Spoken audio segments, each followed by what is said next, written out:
This interesting story begins with an old lady telling a story to her granddaughter. Her granddaughter was very interested in all these stories, which is why the old lady used to tell her fascinating tales. In one such story, she spoke of a time long ago, in a town where a saleswoman named Linda used to live. Linda's job was to go door to door selling products from different companies. Over time, she had covered the entire town and was quite happy with her job. One day, while wandering through the town, Linda's eyes fell upon a massive, ancient mansion located atop a mountain. She became curious and wanted to check it out. So, she took her car and drove up to the mansion. However, upon arriving, she noticed that it was a very old place, and there was no sign of anyone around. As Linda entered the garden, she was surprised to see that the trees and plants were neatly trimmed into various animal shapes, suggesting that someone must be taking care of the place. This increased her curiosity, and she decided to go inside the mansion to explore. Inside, she found large pieces of equipment that appeared to have been used for experiments. However, they all seemed very old, as if no one had used them in a long time. It was clear that someone had once conducted experiments there, but everything had now come to a halt. As Linda continued exploring, she reached the first floor, hoping to find someone. But still, she saw no one, until her eyes caught the shadow of a person sitting in a corner of a shelter.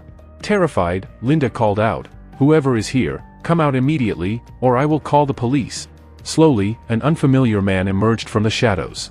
His hands were equipped with strange, dangerous-looking weapons. Seeing this, Linda panicked and tried to run away. But the man pleaded, "Please, don't go away from me. Everyone leaves me alone. They abandon me."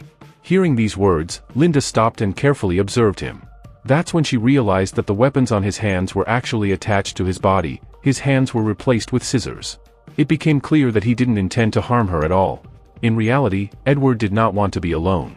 When Linda asked him about himself, he revealed his name, Edward. As she looked at his face, she noticed several deep scars, likely caused by his own hands. This realization made Linda feel deeply saddened. She gently touched Edward's wounds, trying to comfort him. The truth was that Edward was not a human but a robot, an incomplete creation that had never been fully finished. His existence dated back many years, and he had been living in the mansion ever since. Linda did not like the thought of Edward being isolated. She wanted him to step out of the mansion and experience the world. So, she told him, "Come with me. You can stay at my house." Edward did not refuse because he, too, longed for companionship. Linda took him in her car and drove him to her home. As Edward left his palace after so many years, he observed everything around him with great curiosity. He had never seen the outside world before, having spent most of his life within the mansion's walls. When they arrived at Linda's house, Edward was amazed. He carefully observed every little detail, taking in the new environment. Linda then offered him proper clothes to wear. However, because Edward still had scissors for hands, he struggled to put them on properly, accidentally cutting some of the fabric in the process. Linda noticed this and immediately stepped in to help him. A little while later, it was time for dinner. Linda's husband and their 2 children were at the dining table when they saw Edward. They were shocked, wondering how Linda had brought him home. Edward struggled to eat properly with his scissor hands. It was difficult for him, and he was clearly facing a lot of trouble. Linda noticed his struggle, but not once did she scold him or ask him to behave differently. Instead, she treated him like family, speaking to him kindly and making sure he felt welcomed. After somehow finishing his meal, Edward stepped outside into the garden. Linda's husband was tending to the trees and shaping them carefully. When Edward saw this, he approached the trees as well. Using the scissors attached to his hands, he started trimming them. In no time, Edward had sculpted an entire bush into the shape of a dinosaur. Linda's husband was completely shocked. This was an extraordinary skill, something no ordinary person could do. Impressed, Linda's husband praised Edward for his talent. Encouraged by the appreciation, Edward felt happy and continued shaping more trees. He even sculpted figures of Linda and her entire family. Seeing this, Linda's family was thoroughly impressed and delighted. But as the saying goes, happiness in a family often stirs jealousy among neighbors. When some of Linda's neighbors found out that a new person had joined their household and that the family was thrilled about it, they became curious. Soon, many neighbors started peeking into Linda's house, trying to get a glimpse of Edward. A few of them approached Linda and said, "The new man in your family seems incredibly talented. We would love to meet him." Not only that, but they even invited themselves over for dinner, declaring, "We will meet him during dinner tonight, at your place."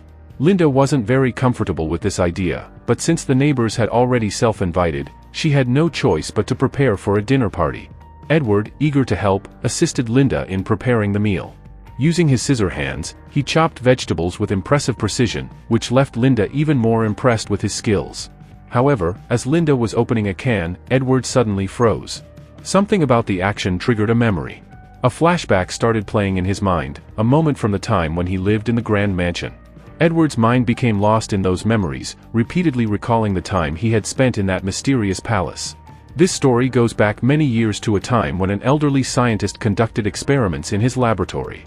Every piece of equipment in the mansion had been created by him, and they were highly advanced for their time. The scientist had a collection of robots, each designed for a specific task, which they performed automatically without question. Even his meals were prepared and served by these robots. One day, he walked towards a particular robot, one that had scissors for hands and was cutting vegetables. This robot was none other than Edward. The scientist had conducted extensive experiments on Edward, striving to make him as advanced as possible. His ultimate goal was to create a robot so perfect that it would be indistinguishable from a human, without any emotions interfering with its functions. Over time, Edward underwent many modifications. His face was reconstructed to resemble a human's, and he looked almost entirely like a real person. This transformation made Edward feel important and happy. The scientist's sole ambition was to complete Edward's evolution into a human. If he succeeded, no one would ever be able to tell that Edward was a robot. After all the modifications were complete, there was only one thing left: Edward's hands. They were still scissors. The scientist had already arranged for human-like hands to replace them. Once installed, Edward would become fully human. But for some reason, this transformation never happened. That remains a mystery, one that will soon be revealed. The scene now shifts back to the present, where Linda's house is filled with neighbors eager to meet Edward. His unique appearance and extraordinary skills had piqued their curiosity. However, the moment they saw the scissors on his hands, they were shocked. Despite their surprise, they found Edward fascinating and wanted to learn more about him.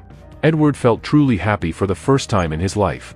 So many people were recognizing him, giving him importance, something he had never experienced before. Wanting to reciprocate their kindness, Edward treated everyone with warmth and ensured they were served delicious food. Later that night, Edward was in his room when Linda's daughter, Kim, arrived. Kim had been away on an unannounced trip with her friends and was returning home after a whole week.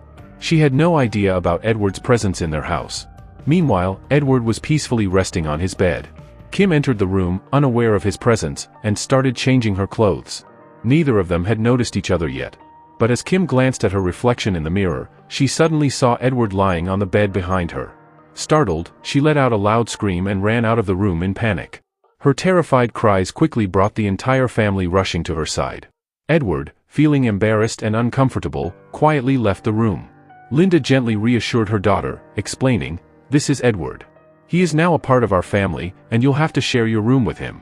Kim, however, was not happy about this arrangement. The idea of a complete stranger suddenly becoming part of her family unsettled her. But since her mother had already decided, she had no choice but to accept it. The next day, Edward continued showcasing his unique talent by sculpting the trees and bushes in the neighborhood, turning them into stunning and intricate shapes. His artistic work mesmerized everyone, making the neighbors happy and filling Edward with a deep sense of belonging. Edward enjoyed using his skills to create beautiful structures from the plants around him. His creative designs made the entire neighborhood look magical. However, Kim, for some reason, began to feel jealous of Edward. Her family, who once gave her undivided attention, now seemed more focused on Edward. Edward, unaware of Kim's resentment, continued his work in the garden. While trimming bushes, he noticed a dog whose fur had grown long and unkempt. Using the scissors on his hands, Edward carefully trimmed the dog's fur. Within minutes, he transformed the scruffy pup into a perfectly groomed and adorable-looking dog. The dog's owner was absolutely delighted, praising Edward's remarkable skill. Everyone now realized that Edward could also cut dogs' hair. And what happened next? As soon as this news spread, all the neighbors started bringing their dogs to Edward for haircuts. Edward became so skilled that he could groom the dogs beautifully in no time. Soon, a long line of dog owners formed, waiting for their turn. One dog owner was so impressed with Edward's work because her dog looked amazing that she asked Edward to cut her hair too. Edward had no idea about hairstyling for humans, he only knew how to use his skills. Without thinking much, he started cutting the lady's hair with his scissor hands. Within a short time, the lady's messy hair transformed into a beautiful, stylish cut. She loved her new hairstyle, and soon, all the neighbors who had initially come for their dogs' grooming started asking Edward to style their own hair. Edward continued cutting everyone's hair, giving each person a unique new look. Even Linda got her hair cut by him. However, none of the people paid Edward for his work, they were all getting free haircuts. Despite this, Edward became incredibly famous. His name spread throughout the city as the man who could create stunning styles with his hands, not just for humans but for dogs too. His recognition grew so much that he was even invited to TV shows. In no time, Edward had turned into a social media star. During one of his interviews, a woman from the audience asked him, "If you have such amazing skills, why don't you open your own salon?" Edward had never thought about such things before. He was completely unaware of how businesses worked. But Linda found the idea brilliant. She decided to take Edward to a bank to apply for a loan, because, after all, opening a salon required money. Now, after reviewing everything, the bank manager says that they cannot give Edward a loan. The reason? Edward has no source of income and no proof that he will be able to repay the money. Because of this, Edward is denied the loan. But Edward doesn't feel sad at all. He doesn't even understand money, and he never really wanted it in the first place. The only thing Edward truly wants is Linda's daughter, Kim. Yes, Edward has fallen in love with Kim. And deep down, Kim also has feelings for Edward. A sweet relationship begins between them, and they both want to take it forward. However, Kim's friend doesn't like this at all. He doesn't want Kim to be with Edward or to have any relationship with him. So, he comes up with a plan to trap Edward. Kim's friend approaches Edward and says, "Hey, we're planning a trip with all our friends, but we need my dad's car to go. The only problem is that the car keys are locked in a room, and the only person who can unlock it is you, Edward, with your sharp hands." Kim wants to spend more time with Edward, so she quickly convinces him, "I really need that key." Eager to help, Edward agrees to go with them. Along with Kim, her friend, and a few others, Edward sneaks into the house using a van. The door to the room where the key is kept is locked, but Edward gets to work, using his hands to unlock it. Within moments, he successfully opens the door and steps inside. But suddenly, security alarms start blaring, and the door locks itself from the outside. Edward is now trapped inside the room, completely alone. Meanwhile, the others realize that the alarm has alerted the police, and they could arrive at any moment. Because of this, all of Kim's friends started running away from the scene. Kim didn't want to leave Edward behind like that, but her friend forcefully grabbed her and took her to the van, saying, "The police are coming. They'll catch us if we stay here." Kim was dragged into the van, leaving Edward all alone, confused and unsure of what to do. He had no idea where to go or what had just happened. Meanwhile, Kim and her friend sped away in the van, disappearing from the scene. At that very moment, the police arrived. The officers saw Edward standing inside the house and immediately arrested him. However, even then, Edward did not mention Kim or her friends' names. He didn't want them to get in trouble for this. Since he was accused of committing a crime, Edward was presented in court. A trial began, but eventually, the court came to a decision. Edward had spent his entire life locked away in a mansion. He had never been around people, and because of his isolation, he must have felt incredibly lonely. That's why he may have wandered into the house unintentionally. Under these circumstances, Edward could not be punished. So, the court let him go. Linda immediately brought Edward back home, but by then, a crowd of reporters and media personnel had already gathered outside.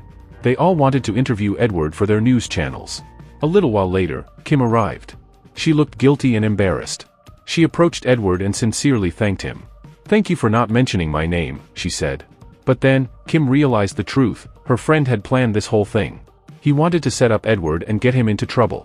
Shocked, Kim turned to Edward and asked, "Did you already know?" Edward simply nodded. Kim, still surprised, asked, "If you knew, why didn't you tell me?" Edward softly replied, "Because you asked me to do it, and I can never say no to you." Hearing this, Kim felt a deep sense of regret. She realized her mistake, and at that moment, her respect for Edward grew even more. Overwhelmed with emotion, Kim hugged Edward tightly, holding him close. This deepened the bond between Edward and Kim even further. As time passed, Christmas arrived. To make Kim happy, Edward was in the garden, carving a massive statue out of ice. He meticulously shaped and decorated the ice sculpture with all his skill, just for Kim. Hearing the sound of his work, Kim immediately rushed to the garden.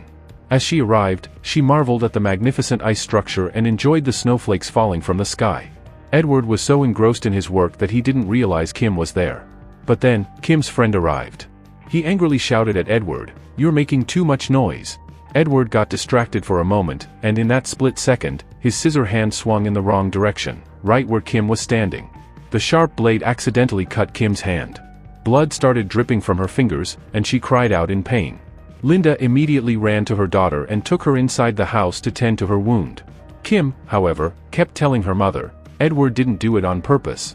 He didn't even see me standing there. It was an accident." But Kim's friend seized the opportunity to turn everyone against Edward. He yelled, "He's dangerous. He doesn't belong here with us. He doesn't deserve to live among humans." Edward, deeply hurt, tried to defend himself. "Please don't say that. I've done so many good things for everyone." But Kim's friend only hurled more insults at him, telling him to leave the neighborhood. Edward, heartbroken, started walking away. He felt like everyone had only used him and never truly accepted him. Frustration and sadness overwhelmed him. In a fit of rage, he tore his own clothes and began destroying the beautiful trees and sculptures he had created. The same neighbors who had once admired Edward turned against him after the police incident. Their perception of him had completely changed. One of the ladies in the neighborhood was so disturbed by Edward's behavior that she called the police. Edward kept destroying the sculptures in frustration. When Kim came outside, she couldn't see Edward anywhere.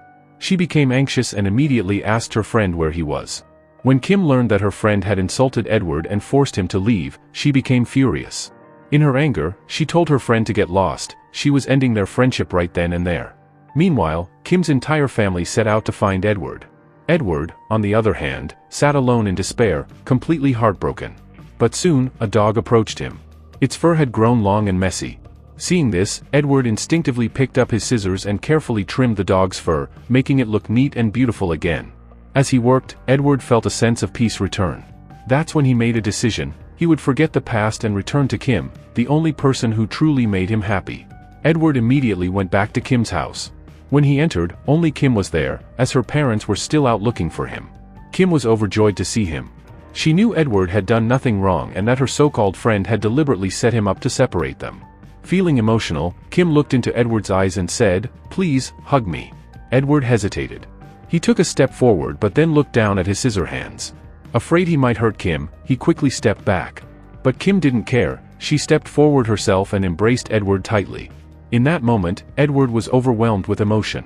It was then that he remembered the moment when his creator had been assembling him, the moment when he was supposed to receive real hands. Edward recalled how the scientist had been about to replace his scissor hands with normal hands, but before he could complete the process, he suffered a heart attack. Due to the sudden death of the scientist, Edward's transformation was never completed. No matter how hard Edward tried to wake him up, he could do nothing but leave scratches on his lifeless body. This realization filled Edward with deep sorrow. If only he had received real hands, he would have become fully human. Meanwhile, Kim's so-called friend was shown drinking with his other buddies. He was furious that Kim had chosen Edward over him. In his anger, he jumped into his van and started speeding recklessly with his friends. Edward, somehow sensing the danger, looked outside and saw Kim's younger brother on the road. He immediately realized that the speeding van was heading straight for the boy. Without thinking twice, Edward rushed out of the house. Just as the van was about to hit Kim's brother, Edward lunged forward and pushed him out of the way, saving his life. The boy was scared and shaken. Edward, wanting to comfort him, reached out with his hands, but his hands were scissors. By accident, he left deep cuts on the boy's face. The boy screamed in pain, drawing the attention of everyone nearby. Kim's father arrived at the scene, and in the chaos, Edward unintentionally struck him with his scissor hands, injuring him as well. Seeing this, the crowd turned against Edward. They believed he had lost control and was dangerous. Kim's vengeful friend seized the opportunity. He attacked Edward, beating him mercilessly. For the first time, Edward felt true rage. In self-defense, he lashed out, wounding Kim's friend. Then, knowing that the situation was turning against him, Edward fled. By now, multiple police vans had arrived. The authorities, unaware of the full story, assumed Edward was the attacker. And so, they began chasing him. Edward, in a state of panic, ran straight to the place where he used to live, the old palace. This was the same palace where the scientist had created several robots, including Edward himself. As he sat there in silence, Edward realized that he did not belong among humans. His place was in the palace, where he would remain forever. Kim, who had witnessed everything, knew that Edward had not done anything wrong on purpose. Determined to find him, she made her way to the palace, convinced that he must have gone there. Upon entering, she found Edward sitting quietly. She reassured him, saying, "It's not your fault." But before they could speak further, Kim's friend, the one who had always despised Edward, arrived with a gun. He was furious and fired shots at Edward, intending to kill him. Edward's first instinct was to protect Kim. She could not be harmed. Kim's friend then attacked Edward, hitting him repeatedly. Seeing this, Kim could not stay silent. She fought back, trying to stop her friend, but he overpowered her, slapping her hard and holding her captive. Edward could not bear this. Overcome with rage, he lunged at Kim's friend and, with his sharp scissor hands, pierced through his body. The force sent him tumbling out of the window, where he fell to his death. Kim, seeing Edward safe, felt immense relief. She confessed her love for him, saying she wanted to spend her life with him. But she quickly realized the danger they were in. If people found out that Edward had killed someone, he would be taken away, possibly imprisoned. Thinking quickly, Kim rushed downstairs as the townspeople arrived to see the dead body. She held up one of Edward's scissor hands and declared that Edward and her friend had fought and, in the struggle, both had died. The townspeople believed her words. And with that, Edward was safe, hidden away in the palace, never to return to the town again. And so, everyone started to leave, meaning that in some way, Kim had saved Edward's life. If the police had gotten involved even slightly, he could have been in grave danger. The scene then shifts to a place where an elderly woman is telling a story to her granddaughter. At this moment, we realize that the woman is none other than Kim herself. Many years had passed since the events of the story. Kim tells her granddaughter, "Even today, I believe that Edward is still alive, residing in that palace. Because he is a robot, and robots do not age. He will live on as long as his systems keep functioning." Curious, her granddaughter asks, "If you both loved each other so much, why did you never try to meet him again?" Kim then explains, "A human and a robot cannot have a relationship. That's why I had to make a decision, and I chose to separate from Edward. But even today, I love him deeply. I didn't want him to see me in my old age. I wanted him to remember me as I was when we were young." After finishing the story, Kim becomes emotional and starts crying, as she still loves Edward dearly. The scene then shifts to the palace, where Edward is still alive. He continues to create beautiful sculptures with his scissor hands. It is Christmas once again, and Edward brings in chunks of ice, carving them into intricate shapes. As he works, tiny ice particles float into the air, just like they did years ago when he had crafted a special present for Kim. Now, every time Kim sees the snow falling in the city, she understands that Edward is doing this just for her. And with this happy yet bittersweet ending, our story comes to a close.